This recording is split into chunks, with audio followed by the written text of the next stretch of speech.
I never thought a simple piece of paper could turn my world upside down. When Mrs. Henderson, the director of Little Sunshine Daycare, handed me that sealed envelope with my name written in her careful cursive, my hand started trembling before I even opened it. My 3-year-old daughter, Emma, had been acting strange for weeks, and I'd been getting those looks from the other parents during pickup time. You know the ones. The sideways glances, the whispered conversations that stopped when I walked by, the way they seemed to shield their children when Emma tried to play with them. I thought I was prepared for whatever that letter might say, but nothing could have prepared me for what I found inside. If you've ever felt like you were failing as a parent, share your story in the comments below. Sometimes we need to hear that we're not alone in our struggles. And if this is your first time here, please subscribe to help support this channel. The morning everything changed started like any other Tuesday. I was rushing around the kitchen, trying to pack Emma's lunch while she sat at the table, methodically picking the blueberries out of her muffin and arranging them in perfect little rows on her plate. She'd been doing things like that more and more lately, organizing her toys by color, insisting her socks be pulled up to exactly the same height, having complete meltdowns if her routine was disrupted by even 5 minutes. The pediatrician had assured me it was just a phase, that some children were naturally more particular than others. But deep down I knew something was different about my little girl. Emma had always been quiet, preferring to observe rather than jump into activities with the other children. At home, she was my chatty, curious little companion, full of questions about everything from why the sky was blue to how many seeds were in an apple. But according to her teachers, she barely spoke at daycare. During pickup, I'd watch through the window as other children ran to their parents with painted masterpieces and stories about their day, while Emma would sit quietly in the corner, often playing alone with blocks or puzzles. The other parents had started to notice too.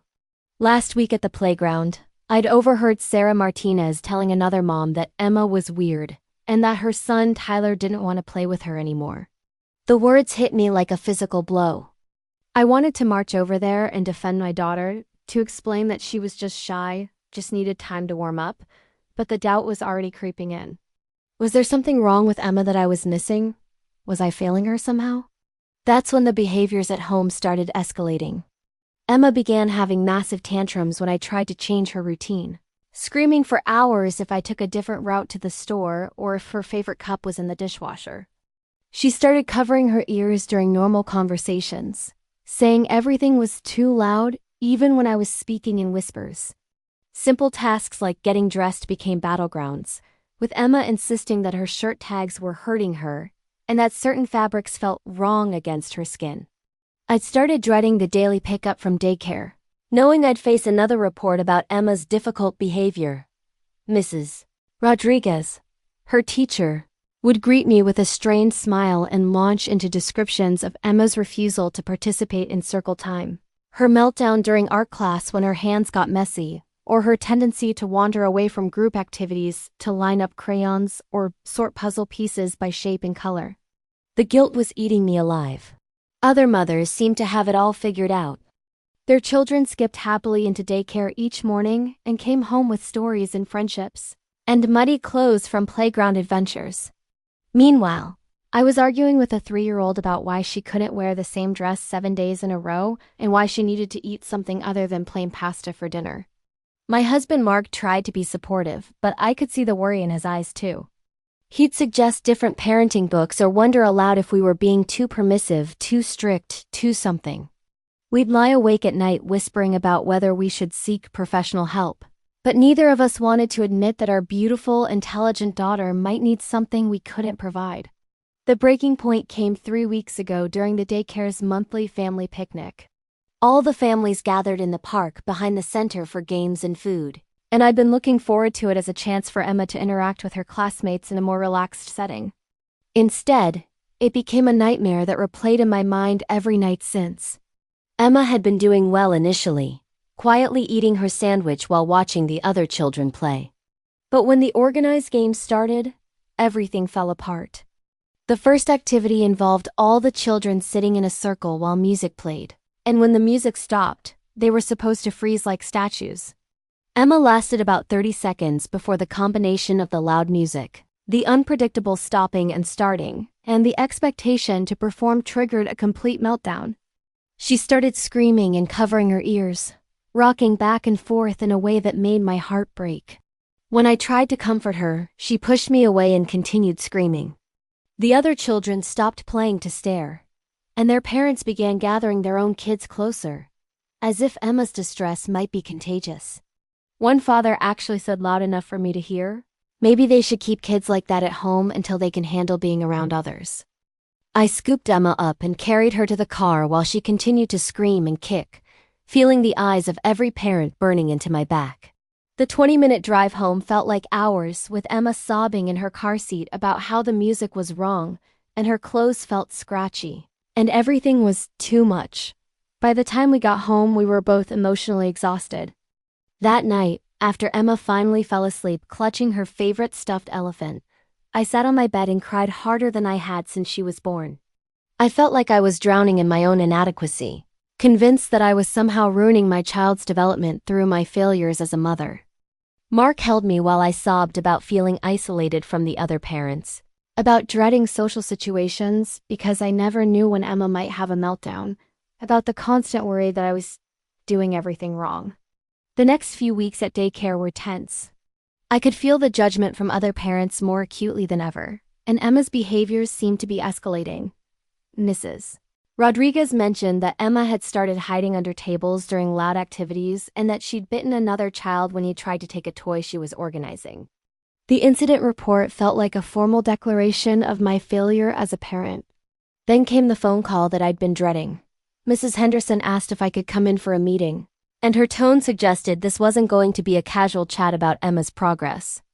I spent the entire drive to the daycare convinced that they were going to ask us to find somewhere else for Emma to go, that my daughter was being expelled from preschool before she'd even learned to write her name. When I walked into Mrs. Henderson's office, she was sitting behind her desk with a warm smile that immediately confused me. I'd been preparing for stern disapproval, maybe even a lecture about getting Emma professional help before she could return. Instead, Mrs. Henderson gestured for me to sit down and asked how I was doing. Not how Emma was doing, but how I was handling everything. The question caught me completely off guard, and before I could stop myself, I was pouring out all my fears and frustrations. I told her about the sleepless nights, the constant worry that I was failing Emma, the isolation I felt from other parents, the guilt that consumed me every time someone commented on Emma's behavior. Mrs. Henderson listened without judgment, nodding occasionally and making supportive sounds that encouraged me to keep talking. When I finally ran out of words, she reached into her desk drawer and pulled out a manila folder. Inside was a collection of papers, forms, and what looked like research articles. She explained that she'd been observing Emma carefully over the past several weeks, not to build a case against her, but to understand her better. Mrs. Henderson had been working in early childhood education for over 20 years, and she recognized patterns in Emma's behavior that I hadn't seen.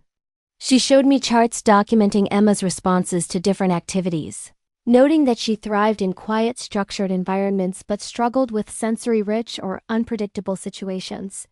She pointed out Emma's incredible focus and attention to detail, her advanced problem-solving skills, and her ability to see patterns that other children missed.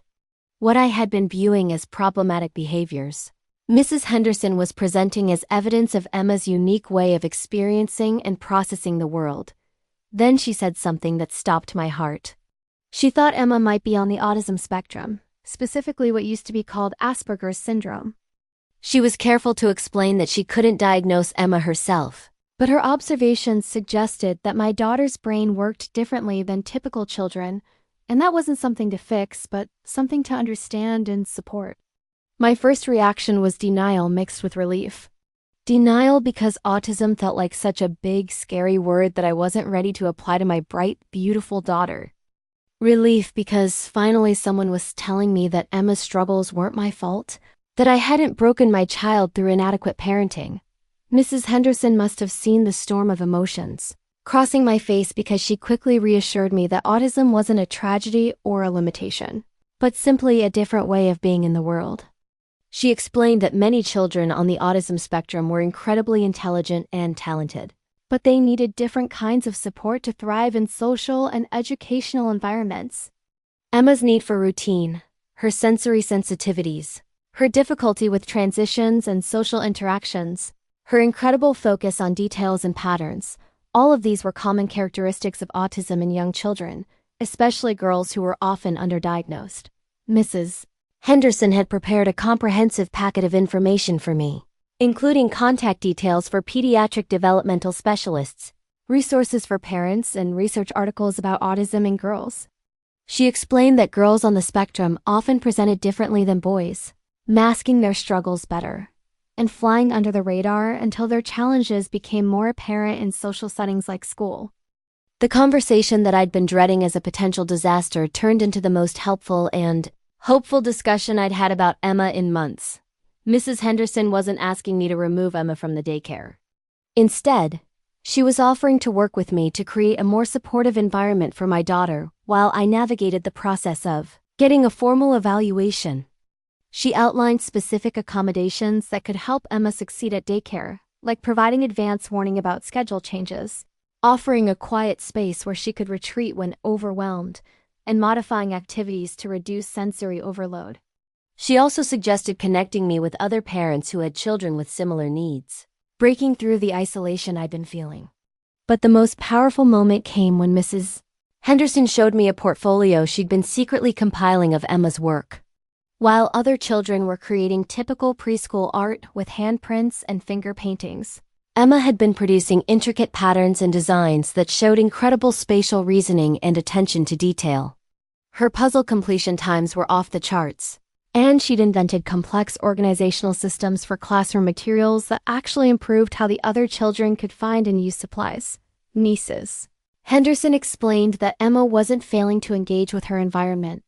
She was engaging with it in her own unique and valuable way. The key was helping her develop skills to navigate social situations while celebrating and nurturing her particular strengths and interests. Instead of trying to force Emma into a neurotypical mold, the goal was to help her succeed as her authentic self.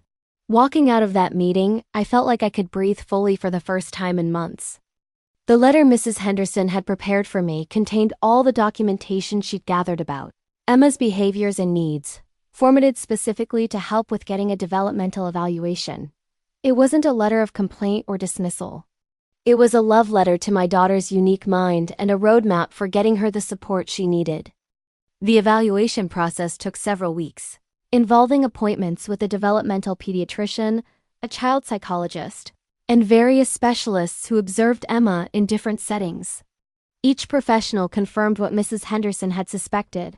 Emma was indeed on the autism spectrum, specifically what would now be classified as Autism Spectrum Disorder Level 1, requiring support but not intensive intervention. The diagnosis was both validating and overwhelming. Validating because it explained so much about Emma's experiences and my struggles as her parent.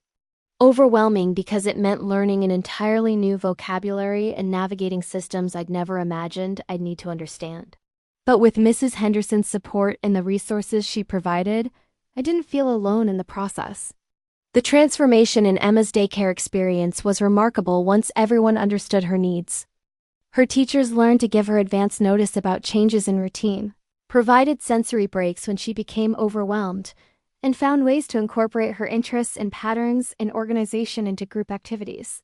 Instead of forcing her to participate in overwhelming sensory play, they offered alternatives that still promoted the same developmental goals in ways that worked for her brain. Most importantly, Emma began to thrive socially in her own way.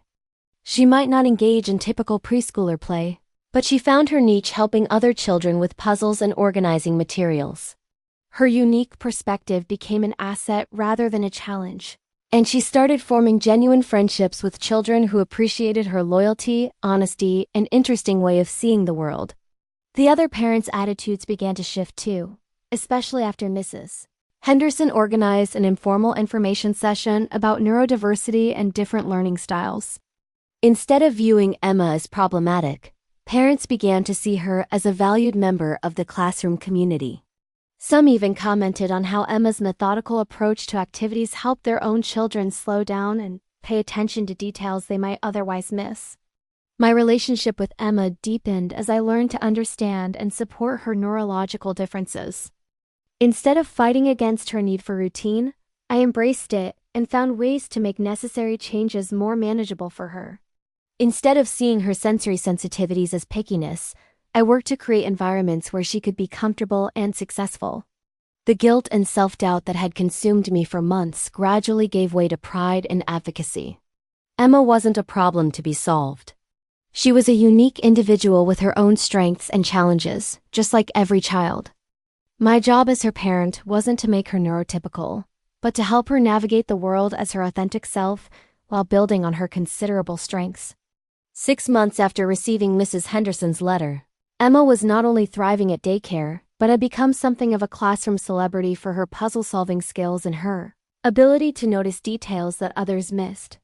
She developed a small but close circle of friends who appreciated her unique qualities, and her teachers regularly commented on her progress in developing coping strategies for challenging situations. The daycare experience that had once filled me with dread became something I looked forward to. Pickup time meant hearing about Emma's latest achievements and innovations, seeing her face light up when she showed me a particularly complex pattern she'd created, or listening to her teachers describe how she'd helped solve a classroom problem with her different way of thinking. Mrs.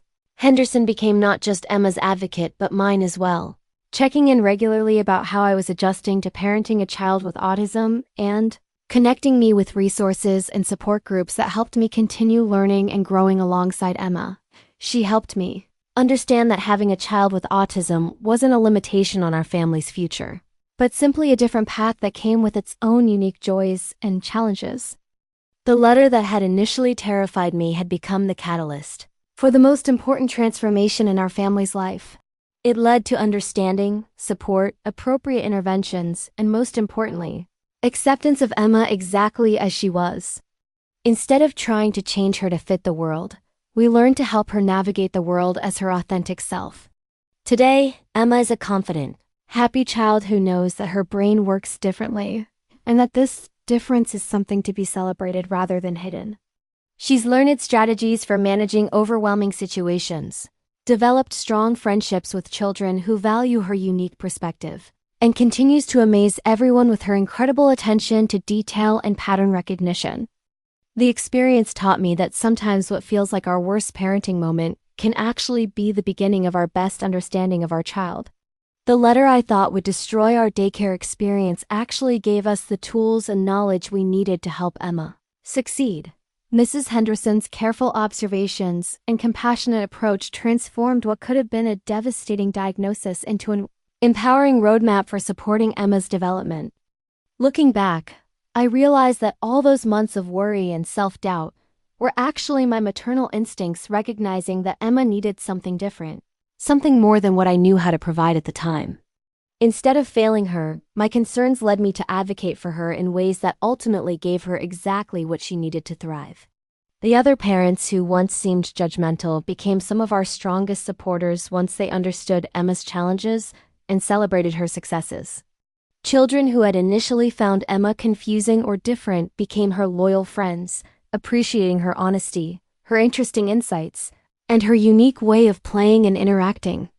Emma's success story isn't about overcoming autism or becoming neurotypical. It's about a child learning to understand herself, developing tools to navigate challenges, and finding environments where her particular strengths are valued and nurtured. It's about a family learning to celebrate neurodiversity and advocate for their child's needs without shame or apology. The letter from Mrs. Henderson didn't just change Emma's trajectory at daycare. It changed our entire family's understanding of what it means to be different in a world that often expects conformity.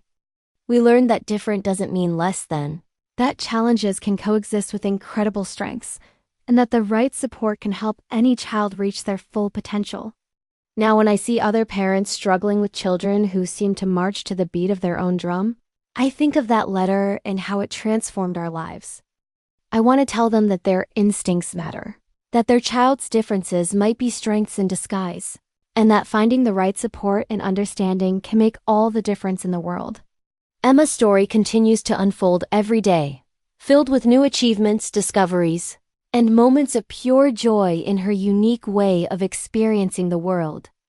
The letter that once seemed like it might end her daycare journey actually became the beginning of her journey toward understanding herself and finding her place in a world that's learning to celebrate all kinds of minds. If this story resonates with you, please share it with other parents who might be struggling with similar challenges. Sometimes we all need to be reminded that our children are perfect exactly as they are, even when the world doesn't immediately understand their unique gifts. Don't forget to subscribe and share your own experiences in the comments below. Your story might be exactly what another parent needs to hear today.